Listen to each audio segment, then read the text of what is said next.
This video is on rounding numbers, and this is actually going to be a two-parter because there's a lot of information in it, but I want us to make sure that we have everything covered. So the three things that we're going to talk about in this video are what is a rounded number, why do we round, and then how do we round numbers. So a rounded number is just an approximate value of something. It's where instead of saying I have 97 cookies, I'd say I have about 100. I just round up to make it easier to count and easier to keep track of in my head.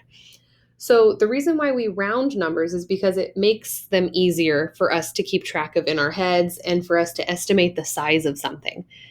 So if I was asking you how big a park was and I said it was 1,974 square feet, I could say, well, it's about 2,000 square feet. And those numbers with all the zeros, those decade numbers, those are easier for us to remember than having all of the numbers in our head. So when we round numbers and when we estimate, they make it easier for us to keep track of and to add and subtract. So I want to give you some examples of why we would round. So let's say, or why we would estimate. So some of the things that we could round is if I'm trying to figure out how many jalapenos I might need, if I'm a pizza store owner and I want to know how many people are going to want jalapenos on their pizza, I would be figuring out how many are in each jar, but then kind of rounding up to make it easier. So I can count by 10, 20, 30, or 100, 200 instead of 97 plus 27.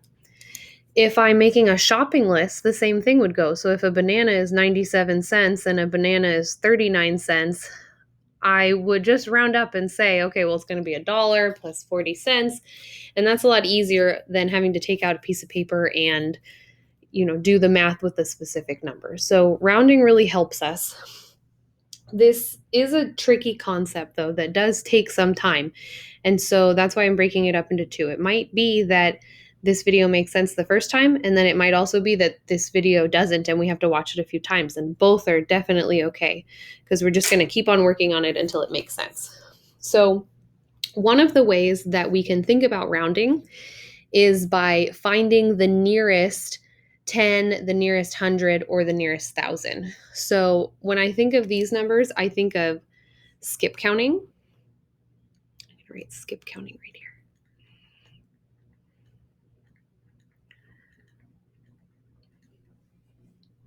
So if I'm skip counting by tens, I would go 10, 20, 30, 40, 50, 60, 70, 80, 90, 100. If I was skip counting by hundreds, I would say 100, 200, 300, all the way up to 1,000. And then if I was skip counting to thousands, same thing. I would do 1,000, 2,000, 3,000, all the way up to 10,000.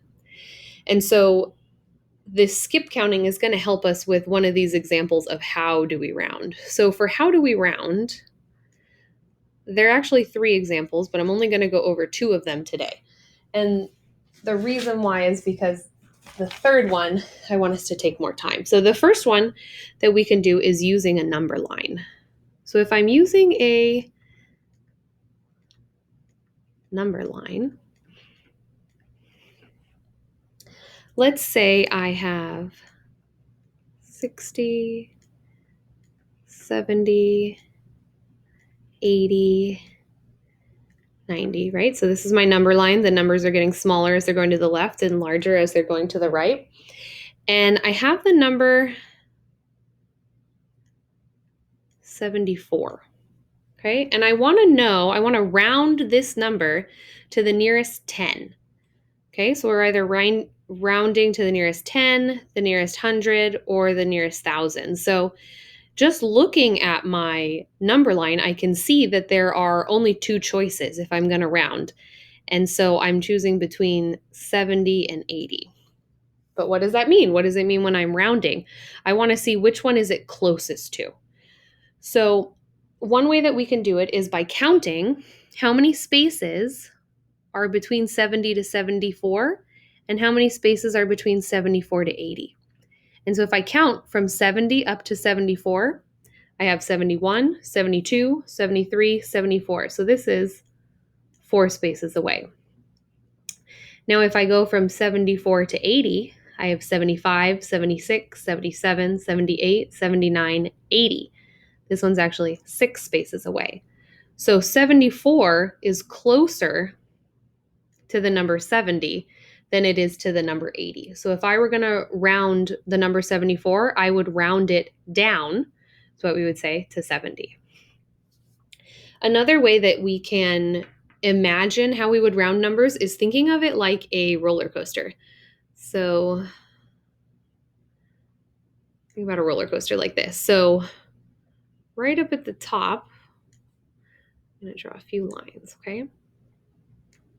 So think about when you're going on a roller coaster, you're going pretty slow and steady. And then once you get up to this point is when it just continues and it keeps on going down the roller coaster, right? If you get stopped here on a roller coaster, then it might go back down. But once you hit this part right here, it's going to keep on going forward. And that's the same way that we think of it. So if I were thinking of the number, let's say this is 450, this is 400, and this is 500, right? So my benchmarks this time are 400 and 500, and then right in the middle is going to be 450.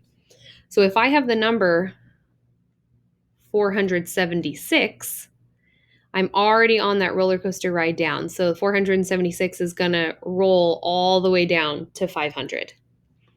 If I was at 444 though, then I would be going up, but it doesn't quite reach this part where it's going to continue. So it's going to fall back down, and 444 would round down to 400. So these are just two of the ways that we can look at rounding numbers. And then in the third video, I'm going to show you, or in the second video, sorry, I'm going to show you another way that we can round numbers as well.